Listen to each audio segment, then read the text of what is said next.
चलो, small business के अंदर कुछ दिशा विजिबल है आपको? स्मॉल बिजनेस के अंदर कुछ छोटे छोटे टॉपिक है, एक या दो ही है मुश्किल से, वो मैं आपको बता देती हूँ। कहाँ से पढ़ना है वो भी बता देती हूँ।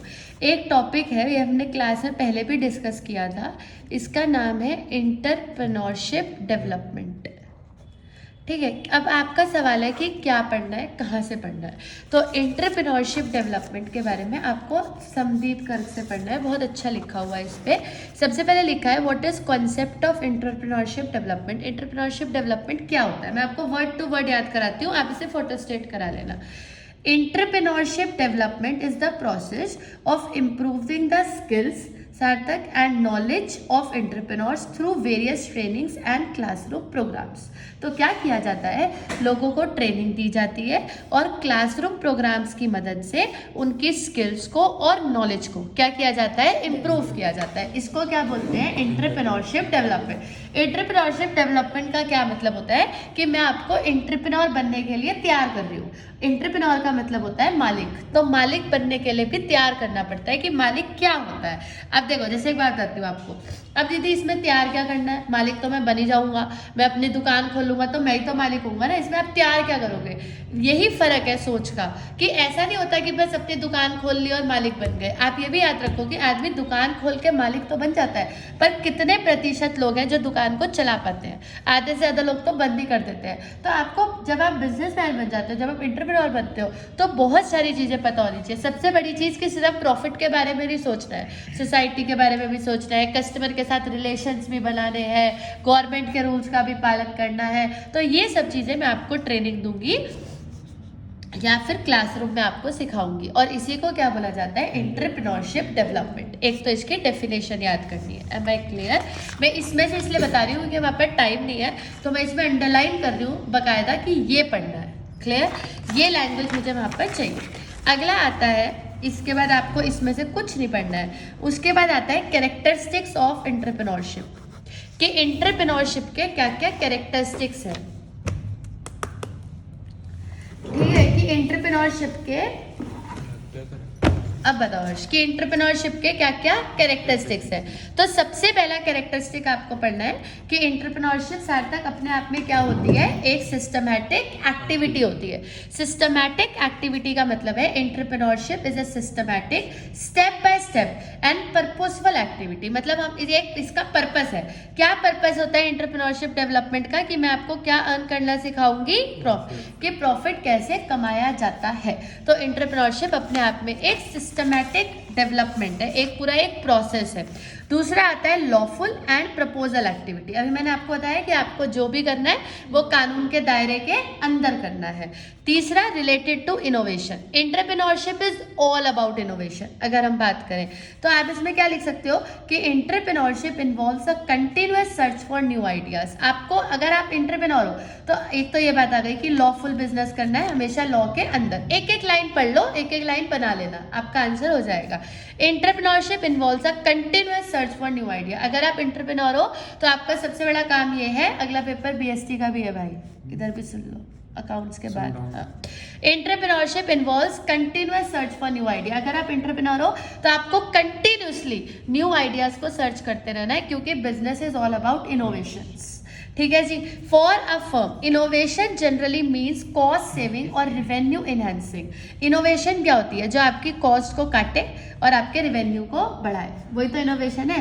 कभी इनोवेशन ऐसा होता है कि आपकी कॉस्ट और बढ़ जाए, वो कैसा इनोवेशन है। इनोवेशन हमेशा इसी चीज के लिए होता है कि कैसे हम अपनी कॉस्ट को और कम कर सकते हैं और अपने रिवेन्यू को और बढ़ा सकते हैं। इनोवेशन का वो मतलब होता है कि मतलब कि आप बिजनेस में क्या changes. Innovation means changes. It's not लगा रहे इज कैपिटल। तो innovation is changes, everything needs change. People gets bore after a certain period of time, people start getting bore. अभी जैसे आप इतने सारे प्रोडक्ट मार्केट में लेते हो, आपने कभी नोटिस किया है कि कंपनी वाले कभी उनकी पैकिंग बदल देते हैं, कभी कलर बदल देते हैं, कभी फ्लेवर बदल देते हैं, कभी साइज बदल देते हैं। ये सब चीज़ें बदलने से कुणाल बेसिकली होता क्या है, हर्ष क्या होता है कि इनोवेशन होता है। तो अगर आप एंटरप्रेन्योर हो तो आपका सबसे पहला फीचर है कि एंटरप्रेन्योरशिप अपने आप में एक सिस्टमैटिक एक्टिविटी है। दूसरी बात कि एंटरप्रेन्योरशिप हमेशा लॉफुल और पर्पसफुल एक्टिविटी होती है। It is all about innovation, कि कैसे आप अपने बिजनेस में कंटिन्यूसली चेंज कर रहे हो। ऑर्गेनाइजेशन ऑफ प्रोडक्शन, इसमें आपको अपनी प्रोडक्शन को ऑर्गेनाइज करना है कि कैसे आप याद है आप इको में 4 फैक्टर्स ऑफ प्रोडक्शन पढ़ के आए थे, ये देखो। अरे आगे होके सुन लो, बाकी सबको पता है क्या चल रहा है क्लास में। Production requires the combined utilisation of factors of production, land, labour, capital and technology, कि आप कैसे इन चारों का इस्तेमाल कर रहे हो। ये भी आपका एक फीचर है, इससे ज्यादा पढ़ने की जरूरत नहीं है, एक पढ़ लेना रिस्क टेकिंग, क्लियर, वो तो आपको पता ही है। ऑल बिजनेस मीन्स रिस्क, ठीक है, बिजनेस तो रिस्क के बिना होता ही नहीं है। तो क्या क्या पढ़ाया मैंने आपको अभी तक?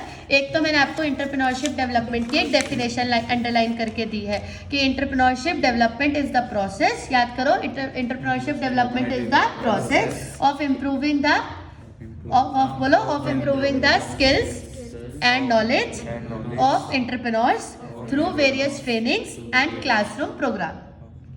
क्लियर? दोबारा बोलो, entrepreneurship development is the process of improving the skills and knowledge of entrepreneurs through various trainings और क्लासरूम प्रोग्राम्स। या तो हम ट्रेनिंग देंगे या क्लासरूम प्रोग्राम देंगे, और हम क्या कर रहे हैं, एंटरप्रेन्योर्स की स्किल्स और नॉलेज को बढ़ा रहे हैं, और इसी को क्या बोलते हैं, एंटरप्रेन्योरशिप डेवलपमेंट। और एंटरप्रेन्योरशिप डेवलपमेंट के क्या क्या फीचर्स होते हैं? सबसे पहला फीचर होता है हर्ष कि एंटरप्रेन्योरशिप डेवलपमेंट अपने आप में एक क्या है हर्ष, सिस्टमैटिक एक्टिविटी है। दूसरा, ये कानूनी दायरे के अंदर होती है। It is all about innovation. इसमें हम अपनी प्रोडक्शन को ऑर्गेनाइज करते हैं कि हर्ष किस तरीके से हम अपने लैंड, लेबर, कैपिटल और टेक्नोलॉजी का इस्तेमाल कर रहे हैं, और इसमें रिस्क इन्वॉल्व होता है, क्योंकि एंटरप्रेन्योर है तो रिस्क तो होगा ही। ठीक है जी, अगली बात आती है, ये भी पढ़ लो, इसके भी 3-4 पॉइंट पढ़ लोगे तो अच्छा रहेगा। आगे आगे अपने आप बहाने आ जाओ और समझो क्या चल रहा है क्लास में। विजिबल है दिशा? चलो फिर एक क्वेश्चन हो गया, आप भी आ रहे हैं, बैग बैग रख के ना आरटीओ पे सुन लो, मैं इसमें मार्क कर रही हूँ जो पढ़ना है, क्योंकि ये 3-4 नंबर का ही क्वेश्चन आएगा कल पेपर में। अभी तक मैंने क्या मार्क करा है? एक तो मैंने इसकी कैरेक्टरिस्टिक्स मार्क करे हैं, आप इसे फोटो स्टेट करा लेना। एक तो सिस्टमैटिक एक्टिविटी, अब चाहे आप इसकी फोटो लो, क्या करो, लॉफुल, बिल्कुल यही लैंग्वेज लिख के आनी है। तीसरा ये, और चौथा ये। तो अगर वो आपसे पूछेंगे एंटरप्रेन्योरशिप डेवलपमेंट क्या होता है, तो ये तो उसकी डेफिनेशन मैंने अंडरलाइन कर दी नोट्स में से। अगर वो पूछेंगे उसके कैरेक्टरिस्टिक्स क्या होते हैं, तो 4 लिख के आने हैं, सिस्टमैटिक एक्टिविटी और लॉफुल और इनोवेशन और रिस्क टेकिंग। जो लोग सुन रहे थे समझ आ गया? एक तीसरा क्वेश्चन और पढ़ के जाना है, that is need for entrepreneurship. आप भले ही इनकी फोटोज ले लेना, या भले ही फोटो से बेटर है कि इसे फोटो स्टेट करा लो, तो आपको इजीली याद हो जाएगा, बाकी आपकी मर्जी है। ठीक है जी, अब नीड के भी हर चीज के 3-4 पॉइंट याद करने हैं, इससे ज्यादा नहीं, क्योंकि क्वेश्चन 4 नंबर से ज्यादा आ ही नहीं रहा है, पता है ना। तो 4 पॉइंट से ज्यादा आपको किसी भी चीज के याद नहीं करने। अब इसमें बहुत सारे लिखे हैं, 7-8, हम इसमें से कोई 4 उठा लेते हैं। क्वेश्चन ये है कि एंटरप्रेन्योरशिप का क्या फायदा है। देखो एक सिंपल सी बात है, एंटरप्रेन्योरशिप मतलब बिजनेस, एंटरप्रेन्योरशिप मतलब बिजनेस। बिजनेस का ये फायदा होता है सबसे बड़ा कि एक तो बिजनेस से ही रोजगार क्रिएट होता है। एक सोचते ही होता है अगर बिजनेस खुलेगा तभी तो रोजगार पैदा होगा ना देश में, देश की जीडीपी बढ़ेगी, कितने सारे फायदे हैं, कुछ आप बताओ। फॉरेन एक्सचेंज तो इंटरनेशनल बिजनेस पे पहुंच गए ना, एम्प्लॉयमेंट मिलेगी, वो तो मैंने बता ही दिया, जीडीपी बढ़ेगी, वो तो मैंने बता ही दिया, रोजगार, उसी को एम्प्लॉयमेंट कहते हैं। हाँ बोलो बोलो, अभी तो चल रहा है तुम्हारा, हाँ बोलो बोलो। और नई नई चीजें आएंगी, हाँ, और नई नई डेवलपमेंट होगा, चलो, और मॉडर्न टेक्नोलॉजी आएगी, एग्जैक्टली और इससे सबसे लिविंग, वेरी गुड, लोगों का स्टैंडर्ड ऑफ लिविंग बढ़ेगा, बिजनेस बढ़ेगा, देखो गवर्नमेंट की जीडीपी बढ़ेगी, सरकार का टैक्स रिवेन्यू बढ़ेगा अगर लोग है ना। तो इसी पे यही 3-4 बातें हैं। देखो सबसे पहली बात ये याद कर लो, एक कि इट कॉन्ट्रीब्यूशन टू जीडीपी, इससे जीडीपी देश की बढ़ती है। जीडीपी क्यों बढ़ती है? क्योंकि जो भी बंदा पैसा कमाएगा वो उससे टैक्स भरेगा, तो टैक्स बढ़ेगा तो ऑटोमेटिकली देश की जीडीपी बढ़ेगी। दूसरा फायदा ये याद कर लो कि जनरेशन ऑफ एम्प्लॉयमेंट, किससे क्या पैदा होता है? रोजगार, ये रोजगार, क्योंकि ऑटोमेटिकली ऐसा कहा जाता है कि एक बिजनेस हजारों जॉब्स को क्रिएट करता है, तो हजारों जॉब्स एक बिजनेस पर डिपेंड करती है, तो जितना एंटरप्रेन्योरशिप डेवलपमेंट होगा उतना देश में रोजगार भी बढ़ेगा। एक पॉइंट और याद कर लेना, बस 3 ही बहुत है आपके लिए, generation of business opportunity for others, कि बाकी सबको भी एक बिजनेस करने की क्या मिलेगी? अपॉर्चुनिटी मिलेगी। अभी जैसे आपने, अभी मेरा टॉपिक ही आ गया अगला, स्टार्टअप इंडिया भी पढ़ना है। स्टार्टअप इंडिया के बारे में पढ़ना है, बस ये लास्ट बात है जो मुझे आपको पढ़ानी है। तो एंटरप्रेन्योरशिप डेवलपमेंट कुछ भी नहीं है, आप ऐसे ही परेशान हो रहे हो। एक तो आपको उसकी क्या याद करनी है, यहाँ से डेफिनेशन मैं रफ में ऑलरेडी पढ़ा चुकी हूँ, मैं आपको फेयर में इसलिए पढ़ा रही हूँ कि ये पढ़ना है और आप अब परेशान मत होना। एक इसकी ये 4 लाइन की डेफिनेशन याद करनी है, ये फीचर्स याद करने हैं 1 2 3 4, ठीक है, ये याद कर लोगे। उसके बाद आप याद करोगे, हाँ, एक ये वाला फीचर याद करोगे सिस्टमैटिक एक्टिविटी, एक फीचर याद करोगे लॉफुल, एक फीचर याद करोगे इनोवेशन और एक फीचर याद करोगे रिस्ट्रिक्ट। फिर उसके बाद आ जाएगा इंपॉर्टेंस कि हमारे देश में अगर एंटरप्रेन्योरशिप डेवलपमेंट होता है तो उसके क्या फायदे हैं।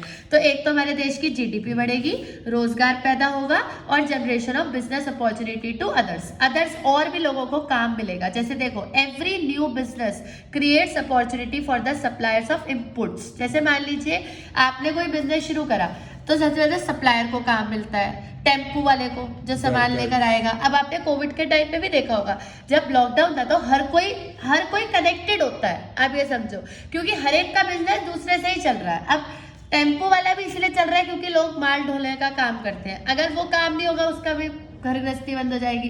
तो हर बंदा रिलेटेड होता है, तो एक काम से और बहुत सारे काम पैदा होते हैं। तो every business creates opportunity for others. तो एक तो ये भी फायदा है, जीडीपी भी बढ़ती है और रोजगार भी पैदा होता है। क्लियर, एक तो ये याद करना है। और एक लास्ट चीज ये स्मॉल बिजनेस के अंदर है, बाकी तो चैप्टर आपने पढ़ रखा है पर वो भी मैं एक बार दिखा दूंगी क्योंकि सबसे ज्यादा डाउट बच्चों को स्मॉल बिजनेस में ही है इस टाइम। स्टार्टअप इंडिया पढ़ के जाना है। एक स्टार्टअप इंडिया क्या है, मैं आपको बड़ी छोटी सी बात समझाती हूँ। स्टार्टअप इंडिया ये है, जैसे शार्क टैंक है, बिल्कुल वही स्टार्टअप इंडिया है, बिल्कुल सेम। स्टार्टअप इंडिया का मतलब है कि अगर आपका कोई छोटा सा भी बिजनेस आइडिया है तो सरकार उसको फाइनेंस करके वो ही आपको पैसों से हेल्प करेगी, जिससे कि आज आपका वो छोटा सा आइडिया कल को एक बहुत बड़ा बिजनेस बन जाएगा, ठीक है, एक बहुत बड़ा ब्रांड बन जाएगा। तो उसी को क्या बोलते हैं, startup India. Startup India government ने इसलिए स्टार्ट किया था कि जिसको भी अपने पास कोई छोटा मोटा जैसा भी बिजनेस करना चाहते हो, हम उसमें इन्वेस्ट करेंगे जिससे कि आप वो बिजनेस आसानी से कर सको, क्योंकि देश में जितना बिजनेस बढ़ेगा उतना रोजगार बढ़ेगा। मैंने भी आपको बताया, रोजगार बढ़ने से बिजनेस नहीं बढ़ सकता, लेकिन बिजनेस बढ़ने से ऑटोमेटिकली रोजगार बढ़ता है, देश की जीडीपी बढ़ती है। आप अभी भी पढ़ के आए, लोगों का स्टैंडर्ड ऑफ लिविंग अच्छा हो जाता है, एक बिजनेस से हजारों बिजनेस चलते हैं। तो इसलिए गवर्नमेंट स्टार्टअप इंडिया को बहुत इनकरेज करती है। इसके बारे में हमें क्या पढ़ के जाना है वो भी मैं अंडरलाइन कर देती हूँ। स्टार्टअप इंडिया के बारे में पढ़ना है। It aims to prepare a strong ecosystem for nurturing innovation and startups in the country. Nurturing innovation का मतलब होता है कि अगर किसी के पास भी कोई नया आइडिया है तो उसको नर्चर करो। नर्चर करने का मतलब क्या होता है, बढ़ावा देना। जैसे जब आप बहुत छोटे से थे तो आपके माँ बाप ने आपको पाला ना, पालने को ही इंग्लिश में क्या कहते हैं, नर्चर करना। किसी को नर्चर करना मतलब उसको देखना, उसका देखभाल करनी, that is called as nurturing. तो जो भी आपका छोटा सा आइडिया है मैं उसकी देखभाल करूंगी, उसमें पैसा इन्वेस्ट करूंगी, आपको और आइडियाज दूंगी, आपको और चीजें बताऊंगी, ऐसा करो वैसा करो। जैसे आप अगर शार्क टैंक इंडिया फॉलो करते हो तो जो भी वहां पे अपने आइडियाज लेके आता है तो वो उसको बताते हैं कि नहीं तुम्हें ना ऐसा करना चाहिए, तुम्हें वैसा करना चाहिए। तो उससे क्या होता है कि कल को आदमी का बिजनेस और ज्यादा बढ़ेगा, और इसी को क्या बोलते हैं, एंटरप्रेन्योरशिप डेवलप। और इसी का दूसरा नाम क्या है, स्टार्टअप इंडिया। क्लियर है। स्टार्टअप इंडिया के एक तो देखो, दिस ड्राइव, ये जो ड्राइव है, ये जो एक पहल करी गई है, this drive will lead towards sustainable economic growth and generate large scale employment opportunity. आ गई। इससे क्या होगा, एक तो इकोनॉमी की सस्टेनेबल ग्रोथ होगी और हमारे पास बहुत लार्ज स्केल पे रोजगार की अपॉर्चुनिटीज क्रिएट होंगी। बहुत इजी लैंग्वेज है बट फिर भी मैंने अंडरलाइन कर दिया है। 2 ऑब्जेक्टिव याद कर लो, बहुत है, ना भी करो तो चलेगा। बस आप एक अगली चीज ये पढ़ लेना इसके बारे में थोड़ा सा, what does a startup mean. ये जो स्टार्टअप है ये 17 फरवरी 2017 को ministry of commerce and industry ने ये प्रोग्राम स्टार्ट किया था। और क्या था इसके अंदर, एन एंटिटी इनकॉर्पोरेटेड और registered in India not older than 5 year. कितने साल पुरानी नहीं होनी चाहिए, 5 साल से कम वाली। एनुअल टर्नओवर 25 करोड़ से ज्यादा नहीं होना चाहिए। Working towards innovation, development of commercialisation, IPR। तो गवर्नमेंट उसको स्टार्टअप इंडिया के अंडर फाइनेंस प्रोवाइड करेगी। लेकिन गवर्नमेंट आपको कब फाइनेंस प्रोवाइड करेगी, कब आपकी मदद करेगी, जब आप कहाँ पर रजिस्टर्ड हो, इंडिया में। ऑब्वियसली ना भाई, आप हिंदुस्तान में रजिस्टर्ड होगे तभी तो हम आपको सपोर्ट करेंगे ना। दूसरा, आपकी फर्म को 5 साल से ज्यादा नहीं होने चाहिए, क्योंकि अगर 5 साल से ज्यादा हो चुके हैं तो अब तो आप पुराने हो चुके हो, है ना, तो अब आपको गवर्नमेंट की जरूरत नहीं है। तीसरा, आपका जो टर्नओवर है वो 25 करोड़ से ज्यादा नहीं होना चाहिए, क्योंकि अगर 25 करोड़ से ज्यादा है तो फिर तो तुम खुद की मदद खुद ही कर सकते हो, तुम्हें किसी की क्या जरूरत है। ऐसा गवर्नमेंट ने इसलिए करा क्योंकि जब भी गवर्नमेंट कोई प्लान बनाती है तो लोग अननेसेसरी उसका फायदा उठाने की कोशिश करते हैं। मान लो किसी का बढ़िया चल रहा है बिजनेस, वो भी सोचेगा चल मैं भी स्टार्टअप इंडिया के अंदर ही कुछ कर लेता हूँ, है ना, तो मैं भी लगे हाथ कुछ कर ही लूँ जब गवर्नमेंट कर रही है तो, है ना। जैसे कभी गवर्नमेंट कहती है कि हम फ्री मेडिकल दे रहे हैं, तो अमीर आदमी भी सोचता है जब फ्री दे रहे तो मैं भी क्यों पैसे खर्च करूँ, वो वाली बात आती है। तो इसीलिए गवर्नमेंट ने लिख दिया कि टर्नओवर 25 करोड़ से ज्यादा नहीं होना चाहिए। अगर 25 करोड़ से ज्यादा सेल है तो आपको गवर्नमेंट की हेल्प की जरूरत नहीं है ना, फिर तो आप अपनी हेल्प खुद कर ही लोगे। और अगर आपका बिजनेस 5 साल से ज्यादा पुराना है तो मतलब आपके बिजनेस में दम ही नहीं है, तभी तो वो 5 साल से ग्रो नहीं कर पा रहा है। तो अगर आपका बिजनेस नया है, टर्नओवर कम आ रहा है और आप इंडिया में रजिस्टर्ड हो तो गवर्नमेंट आपको हेल्प करने के लिए रेडी है, और इसी को क्या बोलते हैं, स्टार्टअप इंडिया। क्लियर। एक वो क्वेश्चन जो आपके पेपर में आया था, और आज का लास्ट क्वेश्चन वो भी मैं अंडरलाइन कर देती हूँ, उसमें भी मैं ज़्यादा तरीके नहीं बताऊंगी, बस आपको 3 से 4 ही पढ़ने हैं। वो ये क्वेश्चन है, वेज टू फंड स्टार्टअप। बस आज की लास्ट बात है ये हमारी। What are the different ways. मान लो किसी को बिजनेस स्टार्टअप करना है तो कहाँ कहाँ से पैसा आ सकता है। मतलब मान लो मेरे पास कोई आइडिया है, अब मुझे पैसा चाहिए, तो मैं मतलब मेरे पास क्या क्या सोर्सेज है। अब जैसे दीदी सोर्सेज तो हम पिछले चैप्टर में भी पढ़ के आए थे, वो उनके लिए थे जिनका बिजनेस ऑलरेडी स्टेब्लिश हो गया है, वो उनके लिए है। ये मैं बात कर रही हूँ स्टार्टअप्स के लिए, मतलब जो अपना बिजनेस स्टार्ट कर रहा है। अब मैं ऐसा तो नहीं हो सकता ना कि मैं अपना बिजनेस स्टार्ट कर रही हूँ और दिशा में सीधा ही शेयर इशू कर दूँ। कोई कहेगा भाई हम क्यों ले, हम तो तुम्हें जानते भी नहीं, तुम हो कौन। तो जब बिजनेस स्टार्ट किया जाता है तो कभी भी सीधा शेयर नहीं इशू होते, कोई खरीदेगा ही नहीं, इशू करके क्या होगा। ना तो आपको पब्लिक डिपॉजिट मिलने वाली है, ना आपके डिवेंचर बिकेंगे, ना आपके पास कोई एसेट है जो आप गिरवी रख के कमर्शियल बैंक या फाइनेंशियल इंस्टीट्यूट के पास जाओगे, तो पैसा आएगा कहाँ से।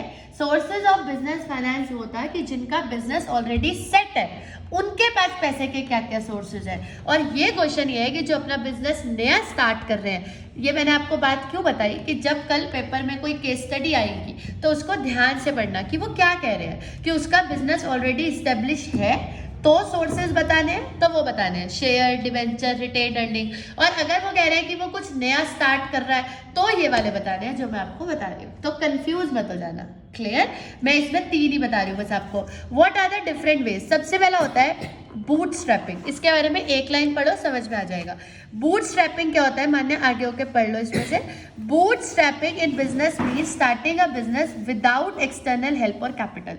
आप कहीं से पैसा नहीं ले रहे हो। बूट, वैसे बूट स्ट्रैपिंग का मतलब होता है जो पैसे आपके पास हैं आप उसी को यूज करके बिजनेस कर रहे हो, इसको क्या कहते हैं, बूट स्ट्रैपिंग। बूट मतलब इन योर ओन बूट्स, मतलब you are taking out the money from your own pocket, that is called as bootstrapping. क्या कहते हैं उसको, बूट स्ट्रैपिंग। बूट स्ट्रैपिंग मतलब आप कहीं से पैसा नहीं ले रहे हो, आप किसका पैसा लगा रहे हो, अपना। अब इसको देखो इन्होंने क्या लिख रखा है, it is commonly known as self financing. कौन सी फाइनेंसिंग कहते हैं इसको, self financing. It is considered as the first funding option, मतलब पहला ही है ये। तो इसके मतलब इसके बाद आदमी सोचेगा ना भाई इतने तो मेरे पास है, अब इतने की जरूरत मुझे और है, तभी तो मैं बाहर जाऊंगी ना कि अब मैं ये कहाँ से लाऊं। तो बूट स्ट्रैपिंग जो होता है वो सबसे पहला तरीका होता है पैसा अरेंज करने का। Because by using personal savings and resources entrepreneur is tied to his business. Moreover, investors considered it as a merit at a later stage. However, it is a good option of funding only if the initial requirement is small and handy. अगर आपके business को start करने के लिए थोड़ा सा पैसा चाहिए तो आप बूट स्ट्रैपिंग भी कर सकते हो, मतलब पैसा कहीं से मत लो, अपना लगाओ। This is best. और इसको क्या कहा जाता है, बूट स्ट्रैपिंग। एक तरीका तो यही है स्टार्टअप को स्टार्ट करने का, पैसा का। दूसरा है क्राउड फंडिंग। आप समझ ही गए होंगे, बूट स्ट्रैपिंग मतलब अपना पैसा, और क्राउड फंडिंग मतलब बाहर से। क्राउड से कहा ना मैंने, crowd funding. What is crowd funding? It is the practice of funding a project by raising money from a large number of people for a common goal. अब हम पैसा किससे रेज कर रहे हैं, लार्ज नंबर ऑफ पीपल से for a common goal. Organisations reach out to common people for funding. Organisation बाहर लोगों से मिलती है, किस चीज के लिए? फंडिंग के लिए।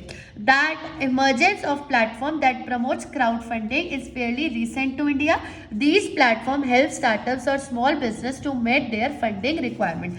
Crowdfunding is also the Shark Tank is also the example of crowdfunding. ये बिल्कुल पब्लिक डिपॉजिट जैसा भी तो जैसा, हाँ एग्जैक्टली मतलब क्या किया जाता है, जैसे मान लो मैं शार्क टैंक भी अभी बाद में बात करूंगी इसके बारे में।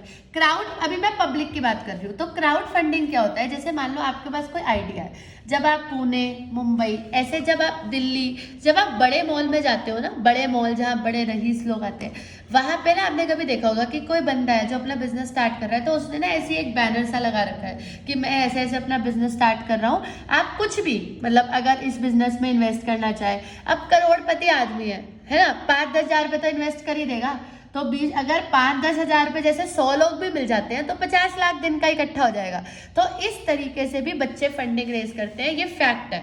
मतलब पुणे, बैंगलोर, बॉम्बे, जो बच्चे एक्चुअली में काम करना चाहते हैं वो पब्लिक में आके, जैसे है ना, जैसे कोई पैसे मांग रहा है तो हमें लगता है रे वो तो भीख मांग रहा है ना, ऐसे ही बैठा है, बट वो भीख नहीं मांग रहा है आपसे, वो आपको कह रहा है कि आप उसके बिजनेस में इन्वेस्ट करो, उसके बदले में वो आपको पूरा का पूरा आइडिया भी सुनाने के लिए तैयार है और उसका बिजनेस प्रॉपर्ली रजिस्टर्ड है, MOA AOA पढ़ के आए थे ना, वो सब कुछ बना हुआ है। उसके बाद वो आपके पास बस पर्सनली मीट कर रहा है। उसका कारण ये है क्योंकि आपका स्टार्टअप है, तो आप शेयर इशू नहीं कर सकते, क्योंकि शेयर इशू तो वो लोग करते हैं जो बहुत बड़ी गद्दी पे बैठे हैं, वो शेयर इशू करते हैं। आपका छोटा सा स्टार्टअप है, आप क्या कर सकते हो, आप लोगों के बीच में आओ, समझाओ। जैसे मान लो कल को फॉर एग्जाम्पल हर्ष है, ठीक है, अब इन्होंने आज से 6 साल बाद कोई प्लान बनाया कि मुझे ये बिजनेस करना है और मुझे फंडिंग चाहिए, तो हमने ऐसे सोचा कि चलो लेट्स गैदर अप, हम सब इकट्ठे हुए, इन्होंने अपना आइडिया सुनाया, हमने कहा चलो हम भी थोड़ा थोड़ा इन्वेस्ट कर देते हैं, इसकी हेल्प भी हो जाएगी। तो उसी को क्या बोलते हैं, क्राउड फंडिंग, कि आप पब्लिक के बीच में आओ और अपना आइडिया सुनाओ और लोगों से पैसा इकट्ठा करो, इसको क्या कहा जाता है, क्राउड। स्टार्टअप में पैसा अरेंज करना बहुत मुश्किल होता है, क्योंकि एक तो आपका बिजनेस नया स्टार्ट है, तो आर्यन कोई भी ट्रस्ट करने को तैयार नहीं है। तो आपके पास पहला ऑप्शन है कि आप बूटस्ट्रैपिंग करो, अपना ही पैसा लगाओ। दूसरा है कि आप पब्लिक के बीच में आओ और उन्हें समझाओ और क्राउड फंडिंग रेज करने की कोशिश करो। और एक आखिरी तरीका पढ़ लो, आपके लिए उतना ही बहुत है, दैट इज एंजल इन्वेस्टमेंट। अब what is angel investment, what is angel, जो अचानक से आ जाता है ना, एक जैसे सपना सा हो गया। तो angel investors are individual with surplus cash who have interest, ये आएगा यहाँ पे मेरे को डालना था शार्क टैंक, इसलिए मैंने वहाँ पे हटा दिया। व्हाट इज एंजल इन्वेस्टर, हमारे देश में बहुत सारे ऐसे लोग हैं जिनके पास बहुत पैसा है और उनको उस पैसे का कुछ नहीं करना होता, तो उन लोगों को पकड़िए, वो लोग अपना पैसा ऑटोमेटिकली आपके बिजनेस में इन्वेस्ट कर देंगे, जिनको इंग्लिश में इन्वेस्टर्स भी कहा जाता है। अब शार्क टैंक क्या है, वहाँ 4-5 जजेस बैठे हैं, है ना, सबका अपना बढ़िया ही चल रहा है जीवन में, लेकिन उनके पास उसके बावजूद इतना एक्सेस पैसा है कि वो वहाँ बैठे हैं कि चलो आ जाओ, अब एक एक करके तुम अपना आइडिया सुनाओ, अगर हमें किसी का पसंद आएगा हम उसको भी दे देंगे। तो अगर किसी के पास सरप्लस कैश है तो उसे क्या बोलते हैं, एंजल इन्वेस्टमेंट। एंजल इन्वेस्टमेंट मतलब ऐसी किस्मत वालों को ही मिलती है ना, ऐसा आदमी ढूंढना जिसके पास सरप्लस पैसा है। तो आपको क्या करना है, 3 बातें हैं। अगर आप अपना पैसा लगाते हो तो दैट इज बूटस्ट्रैपिंग, अगर आप क्राउड के बीच में जाते हो तो दैट इज क्राउड फंडिंग, अगर आप ऐसे लोगों को ढूंढते हो जिनके पास एक्सेस पैसा है और वो आपके बिजनेस में लगाने के लिए तैयार है और साथ के साथ आपको एडवाइस भी देंगे, तो उसको क्या बोला जाता है, एंजल इन्वेस्टर। तो ये 3 तरीके आपके लिए बहुत है, ठीक है जी, इसमें आपका काम हो जाएगा। तो बूटस्ट्रैपिंग, क्राउड फंडिंग और एंजल इन्वेस्टमेंट, इन 3 तरीकों से आप अपने स्टार्टअप के लिए पैसा अरेंज कर सकते हो। एक छोटा सा और बता देती हूँ मैं, इनको बोलते हैं माइक्रो फाइनेंस और NBFC। NBFC हर सुनने पर ध्यान दीजिए, आ रहा है, नॉन बैंकिंग फाइनेंशियल कॉरपोरेशंस। इस नाम की कॉरपोरेशंस भी हैं जो स्टार्टअप इंडिया को फाइनेंस करती हैं।